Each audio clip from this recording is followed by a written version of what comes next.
ಈಗಲೂ ಬೇಕಾದ್ರೆ ಒಂದ್ಸಲ ಉಚ್ಚರಿಸ್ತೀನಿ.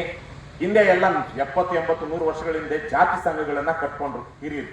ಯಾಕೆ? ನಮ್ಮ ಜಾತಿಯವರಿಗೆ ಯಾರು ಹೇಳೋರಿಲ್ಲ, ಕೇಳೋರಿಲ್ಲ, ಆಧಾರ ಇಲ್ಲ.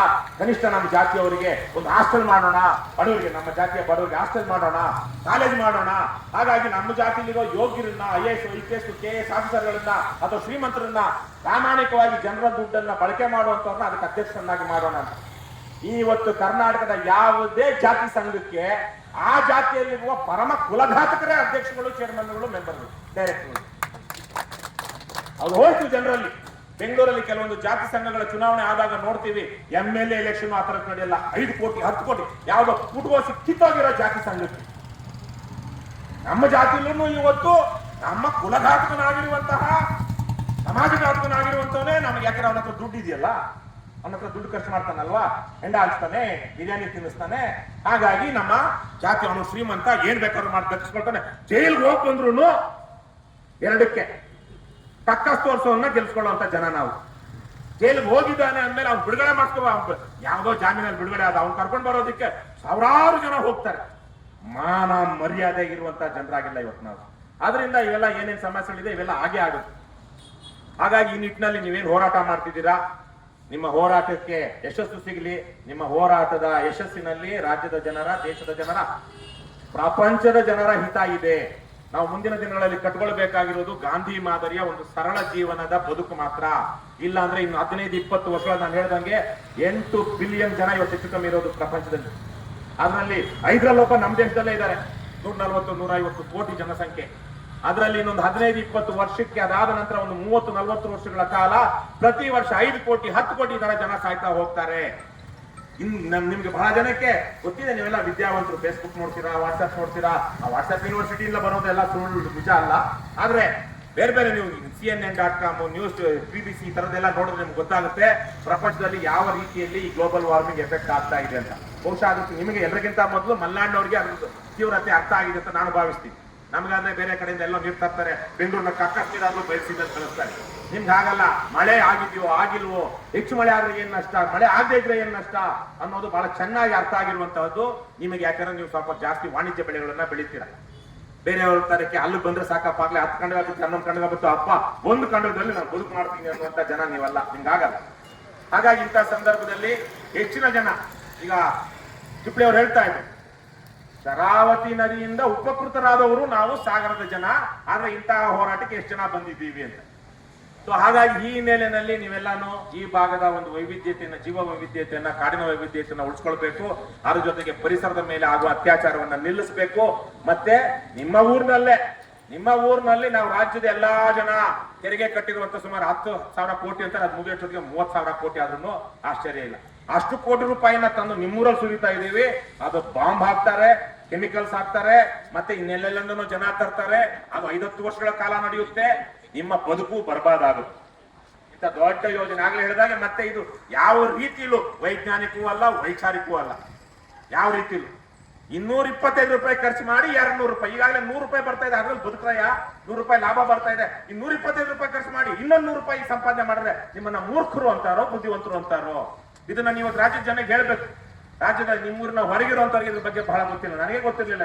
ಮೊನ್ನೆ ಇವರೆಲ್ಲ ಚಿಪ್ಳಿ ಅವರೆಲ್ಲ ಫೋನ್ ಮಾಡಿ ತರದ್ದು ನಡೀತಾ ಇದೆ, ಹೋರಾಟ ನಡೀತಾ ಇದೆ ಅಂತ ಹೇಳೋ ತನಕ 10,000 ಕೋಟಿ ರೂಪಾಯಿಗಳ ಪ್ರಾಜೆಕ್ಟು ಈ JCB ಪಕ್ಷಗಳೇ ಬಹುತೇಕವಾಗಿ, ಯಾರಿಗೂ ಜನಕ್ಕೆ ಗೊತ್ತಿಲ್ಲದಂಗ DPR, ಅದು ಪಬ್ಲಿಕ್ ಡಾಕ್ಯುಮೆಂಟ್, ಅದನ್ನ ಕೊಡಲ್ಲ ಅಂತ ಹೇಳುವಂತ ಅಯೋಗ್ಯ, ಮೂರ್ಖ, ಅಧಮ ಯಾವನೋ ಒಬ್ಬನ ನಾವು RTI ನೇಮಿಸಿದ್ವಿ. RTI ಕಮಿಷನರ್ ಆಗಿ, ನ್ಯಾಯಾಧೀಶ ಅಲ್ಲ, ಕಮಿಷನರ್, RTI ಆಯುಕ್ತ. ಅವನು ಇದು ನ್ಯಾಷನಲ್ ಸೆಕ್ಯೂರಿಟಿ ಅಂತ ಹೇಳ್ತಾನಲ್ಲ, ಅವನು ನರಾಧಮ, ಅಯೋಗ್ಯ. ಅವನಿಗೆ ಯಾರೋ ದುಡ್ಡು ಕೊಟ್ಟಿರ್ತಾರೆ, ನೇರವಾಗಿ ಅವನು ದುಡ್ಡು ಕೊಟ್ಟಿರ್ತಾರೆ. ಇದನ್ನ ದಯವಿಟ್ಟು ನೀವು ಕೊಡ್ಬೇಡಿ. ಇದನ್ನೇನಾದ್ರು ಬಂತು ಅಂದ್ರೆ ಜನ ಇದ್ರ ಮಾಹಿತಿಯನ್ನ ತಗೊಂಡು ಇದರ ಸಾಧಕ ಬಾಧಕಗಳನ್ನ ಯೋಚನೆ ಮಾಡಿ ಮತ್ತೆ ಇದನ್ನ ವಿರೋಧಿಸ್ತಾರೆ ವಿತ್ ಏನು ಅಂಕಿಅಂಶಗಳ ಪ್ರಕಾರ ಮೂಲಕ ಅಂತೇಳಿ. ಹಾಗಾಗಿನೇ ಕೊಟ್ಟಿಲ್ಲ. ಎಂತೆಂತವ್ರನ್ನ ನಾವು, ಒಬ್ಬ ಯಾವನ RTI ಕಮಿಷನರ್ ಸಿಕ್ಕಾಕೊಂಡಿದ್ದ ಇತ್ತೀಚೆಗೆ, ಅವನು ದುಡ್ಡು ತಗೊಂಡು ಏನಕ್ಕೂ ಮಾಡಿದ್ದಕ್ಕೆ RTI ಕಮಿಷನರ್, ಇಂಥವ್ರನ್ನ ನಾವು ಅಯೋಗ್ಯರನ್ನ ನ್ಯಾಯಾಧೀಶಗಳನ್ನಾಗಿ, ಕಮಿಷನರ್ಗಳಾಗಿ ನೇಮಕ ಮಾಡ್ತಾ ಇದ್ವಿ. ಆ ಜನಾರ್ದನ್ ರೆಡ್ಡಿ ಕೇಸಲ್ಲಿ ಏನು CBI ಇಬ್ರು, ಒಬ್ಬ ನಿವೃತ್ತ ಜಡ್ಜು ಹಾಲಿ ಜಡ್ಜ್ಗೆ ಲಂಚ ಕೊಡೋದಕ್ಕೆ ಜನಾರ್ದನ್ ರೆಡ್ಡಿ ತಮ್ಮನ ಹತ್ರ ದುಡ್ಡು ತಗೊಂಡಿದ್ದ. ಇನ್ ಜಡ್ಜ್ಮೆಂಟ್ಗಳು ಇವತ್ತು ವ್ಯಾಪಾರ ಆಗ್ತಾ ಇಲ್ಲ, ನೇರವಾಗಿ ವ್ಯಾಪಾರ ಆಗ್ತಿವೆ. ಹಾಗಾಗಿ ಎಲ್ಲ ಕೆಟ್ಟೋಗಿರುವಂತ ಸಂದರ್ಭದಲ್ಲಿ ಈ ಯೋಜನೆ ಬಂದ್ರು ಜನ ಬದುಕ್ತಾರೆ, ಆದ್ರೆ ಸಾಯೋರಂತೂ ಸಾಯ್ತಾರೆ, ಅದು ಬೇರೆ ಪ್ರಶ್ನೆ. ಆದ್ರೆ ನಮ್ಮ ಕಣ್ಗಾವಲಿನಲ್ಲಿ ಇದಾಗಬೇಕಾ, ನಾವು ಬದುಕಿರುವಾಗ ಇದಾಗಬೇಕಾ ಅನ್ನುವಂಥದ್ದು ಪ್ರಶ್ನೆ. ನನಗಂತೂ ಇವತ್ತು ನಿಜಕ್ಕೂ ವಿದ್ಯುತ್ ಬೇಡಿಕೆ ಇದೆ, ಬೇರೆ ಬೇರೆ ಕಡೆ ಬರಬೇಕು. ವಿಶೇಷವಾಗಿ ಸೋಲಾರು ಮತ್ತೆ ವಿಂಡ್ ಎನರ್ಜಿ, ಏನು ರೀಸೈಕ್ಲಬಲ್ ಅಥವಾ ರಿನ್ಯೂವಬಲ್ ಅಥವಾ ಎನ್ವೈರನ್ಮೆಂಟಲ್ ಫ್ರೆಂಡ್ಲಿ ಏನಿರುತ್ತೋ ಅಂತದನ್ನ ಹೆಚ್ಚಿನ ಆದ್ಯತೆ ಕೊಡಬೇಕು. ಈಗಾಗಲೇ ಬಯಲುಸೀಮೆಯಲ್ಲಿ ಅದಾಗ್ತಾ ಇದೆ. ಅದರ ಏನು ಎಷ್ಟೋ ಕಡೆಗಳಲ್ಲಿ ನಿಮ್ಗೆ ಒಂದು ವಿಚಾರ, 1960-62 ತನಕ ಸಿಗರೇಟ್ ಸೇದೋದ್ರಿಂದ ಆರೋಗ್ಯಕ್ಕೆ ಒಳ್ಳೇದು ಅಂತ ಹೇಳಿ ಅಮೆರಿಕದಲ್ಲಿ ವೈದ್ಯರು ಬಂದು ಅಡ್ವರ್ಟೈಸ್ಮೆಂಟ್ ಕೊಡ್ತಾ ಇದ್ರು. 1962-63 ತನಕ. 64ರಲ್ಲಿ ಬಂತು. ಅಂದ್ರೆ ಸಿಗರೇಟ್ ಸೇದಿ ಚೆನ್ನಾಗಿ ಎಲ್ಲ ನೋಡಿದ್ರು ಸಿಗರೇಟ್ ಸೇದಿ 50-100 ವರ್ಷಗಳ ಕಾಲ ಸೇದಿದ ಮೇಲೆ ಸಿಗರೇಟ್ಗೂ ಕ್ಯಾನ್ಸರ್ಗೂ ನೇರ ಲಿಂಕ್ ಇದೆ. ಸಿಗರೇಟ್ ಹೆಚ್ಚು ಸೇದು ಅಂತಾರೆ, ಕ್ಯಾನ್ಸರ್ ಬರುತ್ತೆ ಅಂತ ಗೊತ್ತಾದ್ಮೇಲೆ 64ರಿಂದ ಬ್ಯಾನ್ ಮಾಡಿದ್ರು. ಸಿಗರೇಟ್ ಸೇವನೆ ಆರೋಗ್ಯಕ್ಕೆ ಹಾನಿಕರ ಅಂತ ಹೇಳೋಕೆ ಶುರು ಮಾಡಿ. ಅದೇ ರೀತಿಯಲ್ಲಿ ಈಗ ಬೇರೆ ಬೇರೆ ಯಾವ್ಯಾವ್ದೋ ನಾವು ಪವರ್ ಜನರೇಟ್ ಮಾಡ್ತಾ ಇದೀವಿ, ಅದರಿಂದ ಆಗುವಂತ ದುಷ್ಪರಿಣಾಮಗಳು ನಮ್ಗೆ ಗೊತ್ತಾಗೋದು ಎಷ್ಟೋ 50-100 ವರ್ಷ ಆದ್ಮೇಲೆ. ಆದ್ರೆ ಇವತ್ತಿಗೆ ನೇರವಾಗಿ ಹೇಳ್ಬಹುದಾದ್ರೆ ಇವತ್ತೇನು ಈ ಇದ್ರಲ್ಲಂತೂ ಈ ಯೋಜನೆ ಅಂತೂ 100% ಹಣ ಹೊಡೆಯೋದಕ್ಕೆ ಮಾಡಿರುವಂತ ಯೋಜನೆ. ಮತ್ತೆ ಆ ಪಕ್ಷ ಈ ಪಕ್ಷ ಅಂತಿಲ್ಲ. ನಿನ್ನೆ ವಿರೋಧ ಪಕ್ಷದಲ್ಲಿದ್ದವನು ಇವತ್ತು ಅದು ಪರವಾಗಿದ್ದಾನೆ, ಇವತ್ತು ಆಡಳಿತ ಪಕ್ಷದಲ್ಲಿರೋನು ವಿರೋಧ ಪಕ್ಷದಲ್ಲಿರೋನು ನಾಳೆಗೆ ಇವತ್ತಿಗೇನೆ ಅದು ವಿರೋಧಿಸ್ತಾರೆ. ಇವತ್ತು ವಿರೋಧ ಪಕ್ಷದಲ್ಲಿರೋರು ವಿರೋಧಿಸ್ತಾರೆ, ನಾವು ಆಡಳಿತ ಪಕ್ಷಕ್ಕೆ ಬಂದ್ರೆ ಅದನ್ನ ಬೆಂಬಲಿಸ್ತಾರೆ.